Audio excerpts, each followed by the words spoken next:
Hello प्यारे बच्चों, कैसे हैं आप लोग। सभी प्यारे बच्चों का स्वागत है सन्नी आर्ट्स क्लासेस पे। बच्चों, आज जो है हम लोग बहुत ही महत्वपूर्ण टॉपिक को कवर करने वाले हैं। उससे पहले आपको बता दें कि अगर आप 2026 में 12वीं परीक्षा देने वाले हैं बच्चे, चाहे आप बिहार बोर्ड से हो, यूपी से हो या फिर आप किसी भी राज्य से हैं, ठीक है, तो आप इस चैनल को जरूर से सब्सक्राइब कर दीजिएगा। पूरा आपको आर्ट्स का जितना भी सब्जेक्ट है, सारे सब्जेक्ट को बहुत ही विस्तार से अच्छे ढंग से यहाँ पे पढ़ाए जाएंगे, ठीक है। चलिए, तो आज का बहुत ही महत्वपूर्ण सब्जेक्ट हम लोग बात करने वाले हैं, जिस सब्जेक्ट का नाम है इतिहास, ठीक है। अगर प्यारे बच्चों आपका इतिहास फेवरेट है तो बहुत ही अच्छी बात है। अगर नहीं भी फेवरेट है तो मेरे साथ जुड़े रहिएगा, आपको इतिहास में बहुत ज्यादा मजा आने वाला है, ठीक है। और आज की अगर बात की जाए बच्चों, तो आज हम लोग इतिहास का सबसे पहला चैप्टर, जिसका नाम है ईंट मनके तथा अस्सिया, इसके बारे में बात करने वाले हैं। आपको पता होगा कि आप किसी भी राज्य के विद्यार्थी हो, ठीक है, इस चैप्टर से बोर्ड परीक्षा में क्वेश्चन आते ही आते हैं। और अगर सेपरेट हम बिहार बोर्ड की बात कर ले तो प्यारे बच्चों लगभग 25 से 30 नंबर के क्वेश्चन आपका बिहार बोर्ड में इस चैप्टर से आते हैं, ठीक है। तो इस चैप्टर को बहुत ही विस्तार से अच्छे ढंग से हम लोगों को करना है। साथ ही साथ इसके बाद हम लोग इसका ऑब्जेक्टिव और सब्जेक्टिव क्वेश्चन भी कर लेंगे। चलिए, तो शुरू करते हैं इस सेशन को। अच्छा लगे तो अपना फीडबैक और लाइक और चैनल को सब्सक्राइब करना मत भूलिएगा, ठीक है। तो चलिए आज का ये सेशन करते हैं शुभारंभ। प्यारे बच्चों, अगर हम लोग बात कर ले क्लास 12 इतिहास की, तो आपको पता होगा कि आपको क्लास 12 में 3 किताब जो है पढ़ना होता है। सबसे पहले आपका प्राचीन इतिहास, दूसरा है आपका मध्यकालीन इतिहास और तीसरा है आपका आधुनिक इतिहास, ठीक है। जो कि हम यहाँ पे आपको बुक का सारा फोटो भी लगा दिए हैं, आप देख सकते हैं। अगर हम बात कर ले कि हम किस प्रकार से आपको पढ़ाने वाले हैं, तो बच्चों याद रखिएगा, हम जो आपको पढ़ाने वाले हैं वो आपको एनसीईआरटी और एसपीपीडी दोनों को ध्यान में रखकर पढ़ाने वाले हैं, क्योंकि अलग अलग राज्य में अलग अलग प्रकार की जो है पब्लिकेशन चली जाती है, ठीक है। तो हम दोनों को कवर करते हुए चलेंगे, ठीक है। आज का जो टॉपिक है बच्चों, उसमें अगर हम लोग बात कर ले तो सबसे पहले हम क्या करेंगे, तो इसका परिचय की बात करेंगे। जैसे सिंधव सभ्यता क्या है, सिंधव सभ्यता की क्या विशेषताएं हैं, ठीक है, इसके बारे में हम लोग समझेंगे। उसके बाद अगर हम लोग बात कर ले तो हड़प्पा सभ्यता को सिंधु सभ्यता क्यों कहा जाता है बच्चों, इसके बारे में भी हम लोग आज के इस क्लास में समझने का प्रयास करेंगे। उसके बाद अगर हम लोग आगे चलें, ठीक है, तो नेक्स्ट अपना जो टॉपिक होगा वो होगा हड़प्पा सभ्यता के प्रमुख शहर और वहां से प्राप्त किए गए वस्तु, जो कि ये आपका इस चैप्टर का सबसे महत्वपूर्ण टॉपिक होने वाला है बच्चों। आप लोग देखेंगे अगर क्वेश्चन बैंक, ठीक है, तो आप देखेंगे कि बिहार बोर्ड हो या फिर कोई भी बोर्ड हो, हड़प्पा सभ्यता के अलग अलग शहरों के बारे में खास करके पूछा जाता है, किस शहर से कौन से वस्तु प्राप्त किए गए हैं, ये सारे क्वेश्चन पूछे जाते हैं, जो कि हम लोग यहाँ पे कवर करने वाले हैं। उसके बाद नेक्स्ट जो अपना टॉपिक होगा वो होगा हड़प्पा सभ्यता के नगर की क्या योजनाएं थी, ठीक है। हम लोग देखेंगे कि किस प्रकार से हड़प्पा सभ्यता जो है यह पूरे विश्व का सबसे पहला नगर हुआ करता था, ठीक है। उसके बाद नेक्स्ट अपना हम लोग पढ़ेंगे हड़प्पा सभ्यता के प्रमुख नगरों के बारे में, हड़प्पा सभ्यता के लोगों का जीवन शैली कैसा था, और अंत में हम लोग यह भी जानेंगे कि किस प्रकार से हड़प्पा सभ्यता का अंत हुआ है, ठीक है। तो चलिए शुरू करते हैं। पूरा वीडियो जरूर से देखिएगा, बहुत ही मजा आने वाला है मेरे साथ। और डेली आप लोग क्लास में जुड़िएगा, कंटिन्यू आपका डेली यहाँ पे क्लास अब होने वाले हैं।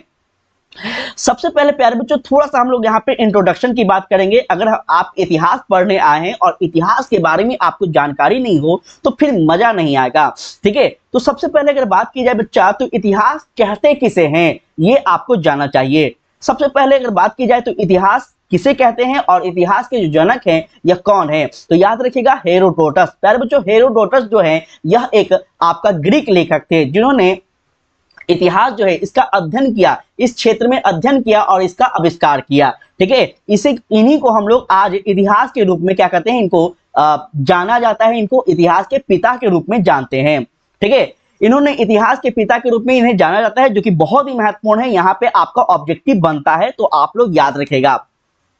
चलिए थोड़ा सा और आगे बढ़ते हैं। इतिहास शब्द की अगर बात की जाए, इतिहास शब्द का अर्थ क्या होता है, ध्यान दीजिएगा बच्चों। इतिहास शब्द का जो है शाब्दिक अर्थ होता है जानना, और यह एक प्रकार का आपका लैटिन और ग्रीक भाषा का क्या है बच्चों, शब्द है। बहुत महत्वपूर्ण बातें हैं, याद रखिएगा इसको। चलेगा, अब हम लोग बात करेंगे कि जो आप इतिहास को इंग्लिश में हिस्ट्री कहते हैं। तो प्यारे बच्चों अगर आपसे कोई पूछ ले कि हिस्ट्री जो है यह किस जो है किस भाषा है, कौन सी भाषा है, तो यह आपका हिस्टोरिया भाषा, हिस्टोरिया भाषा से लिया गया है बच्चों, जिसका अर्थ होता है घटनाओं का वर्णन। क्या होता है बच्चा? घटनाओं का वर्णन। क्लियर? चलेंगे। अब देखिएगा, इतिहास जो है दो शब्दों से मिलकर बना है, इति प्लस हास। इति का अर्थ होता है बीती हुई, और हास का मतलब होता है कि घटित, घटित। ठीक है, बीती हुई घटनाओं का ही अध्ययन बच्चों इतिहास कहलाता है, जो कि आप सारे बच्चे याद रखेंगे। इतिहास का मतलब होता है अतीत की घटनाओं का अध्ययन करना। जैसे मानकर चलिए आप राजा महाराजाओं के बारे में पढ़ रहे हैं, आप सिंधु सभ्यता के बारे में पढ़ रहे हैं, आप उस समय के जीवन काल के बारे में पढ़ रहे हैं, तो ये क्या है? ये सारे उस समय की घटनाएं हैं जो कि आप इतिहास की जो है माध्यम से जानने का प्रयास कर रहे हैं। अगर हम लोग बात कर ले कि कल जो घटना हुआ है क्या वो इतिहास है कि नहीं है, तो प्यारे बच्चों वो भी इतिहास होता है, लेकिन इतिहास में वैसी घटना का हम लोग अध्ययन करते हैं जो कि जानने योग्य हो, कुछ प्रमुख बातें हो। ठीक है, चलेगा। आगे हम लोग बढ़ते हैं। अब यहाँ पे समझते हैं कि इतिहास जो है यह कितने भागों में बांटा गया है। यहाँ पे अगर आपसे पूछा जाए तो प्यारे बच्चों इतिहास जो है इसको हम लोग अलग अलग प्रकार से, अलग अलग नजरिए से देखते हैं। सबसे पहले हम बात करेंगे कि राजनीतिक इतिहास आते हैं इसमें, उसके बाद सामाजिक इतिहास आते हैं, आर्थिक इतिहास और सांस्कृतिक इतिहास बच्चों इसके अंतर्गत हम लोग देखते हैं। जैसे फॉर एग्जांपल अगर हम लोग बात कर ले सिंधु सभ्यता के बारे में बच्चों, तो जब सिंधु सभ्यता आप पढ़ोगे तो यहाँ पे देखेंगे कि आप वहां के राजा महाराजाओं, सिंधु सभ्यता के राजनीतिक व्यवस्था क्या थी, सिंधु सभ्यता में सामाजिक व्यवस्था क्या थी, सिंधु सभ्यता के जो लोग हैं वो किस आधार पर व्यापार किया करते थे, उनका जीवन शैली क्या था। ठीक है, तो ये सारे के सारे कहाँ आ रहे हैं? तो आपका इतिहास के अंतर्गत ही आ रहे हैं। क्लियर? चलेगा, बहुत खूबसूरत। आगे बढ़ेंगे। इतिहास की परिभाषा की बात की जाए बच्चों तो अलग अलग इतिहासकारों के द्वारा अलग अलग परिभाषाएं दी गई है, जो कि आप यहाँ पे देख पा रहे होंगे। इतिहास जो है यह शब्द की उत्पत्ति लैटिन और ग्रीक भाषा से मानी जाती है, आपको बता चुके हैं। इतिहास का मतलब प्यारे बच्चों जानना होता है। क्या होता है? जानना। क्लियर? चलेगा। इतिहास समय के साथ होने वाले बदलाव का क्या करता है? तो अध्ययन करता है, स्टडी करता है। क्लियर? चलेंगे, आगे बढ़ते हैं और समझते हैं। अब हम लोग मेन जो अपना टॉपिक है उसके बारे में, ये छोटा सा हम आपको इंट्रोडक्शन दे रहे थे। ठीक है, आई होप कि आप लोग इतिहास के बारे में बहुत कुछ जान गए होंगे। चलेगा, सबसे पहला अगर हमारा टॉपिक है आज का इस चैप्टर का, वो है बच्चों हड़प्पा सभ्यता को सिंधु सभ्यता क्यों कहा जाता है। आप लोग अक्सर सुनते होंगे कि कोई व्यक्ति हड़प्पा सभ्यता कहता है, कोई व्यक्ति सिंधु सभ्यता कहता है, तो कोई व्यक्ति इसको सरस्वती सभ्यता भी कह देता है। ठीक है, तो आप आज जान जाएंगे कि इस सभ्यता को हम अलग अलग नामों से क्यों जानते हैं।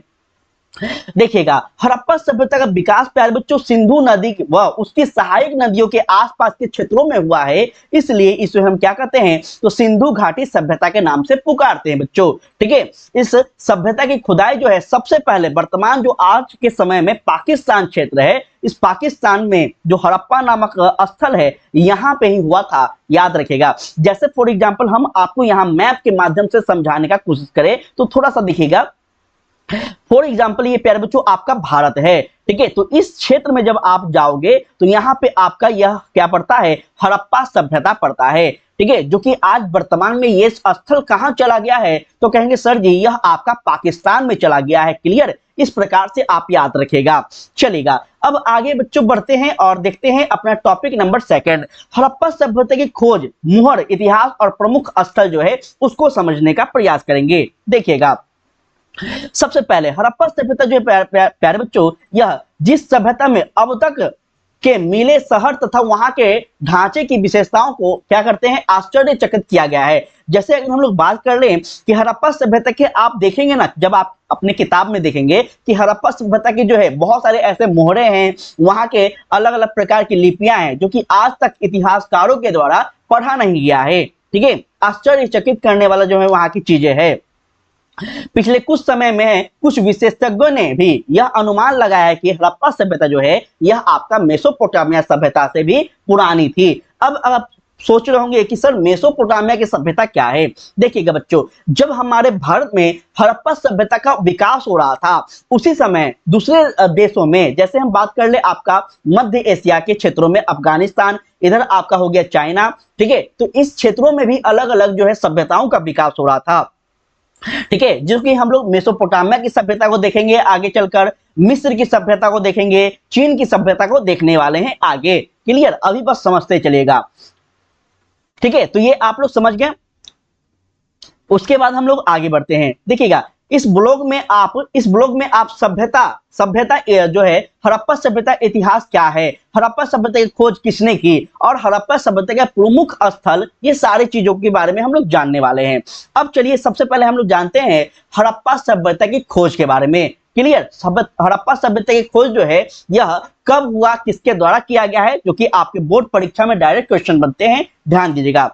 हड़प्पा सभ्यता प्यारे बच्चों, जिसे हम लोग सिंधु घाटी सभ्यता, इंडस वैली सिविलाइजेशन के नाम से पुकारते हैं, प्राचीन भारत की सबसे रहस्यमय और विकसित सभ्यता में से एक मानी गई है। ठीक है, यह सभ्यता लगभग 3300 ईसा पूर्व से लेकर आपका 1300 ईसा पूर्व तक जो है पनपी, मतलब इसका विकास हुआ, उद्भव हुआ, और इसका विस्तार जो है वर्तमान भारत, पाकिस्तान और आपका अफगानिस्तान के हिस्सों में पड़ता है। ठीक है, तो अगर आपसे पूछा जाए कि हड़प्पा सभ्यता की जो क्षेत्र है यह कहां से कहां तक जाते थे, तो आप बताएंगे कि सर हड़प्पा सभ्यता जो है यह वर्तमान के पाकिस्तान, अफगानिस्तान और भारत के क्षेत्रों में फैला हुआ था। क्लियर, चलो आगे बढ़ते हैं।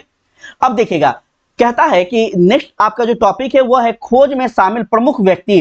ठीक है, हड़प्पा जो सभ्यता है बच्चों, यह सभ्यता में जो अलग अलग व्यक्तियों के द्वारा खोज किए गए हैं उसको हम लोग जानेंगे, ताकि आपका ऑब्जेक्टिव और सब्जेक्टिव यहां से भी क्लियर होता जाए।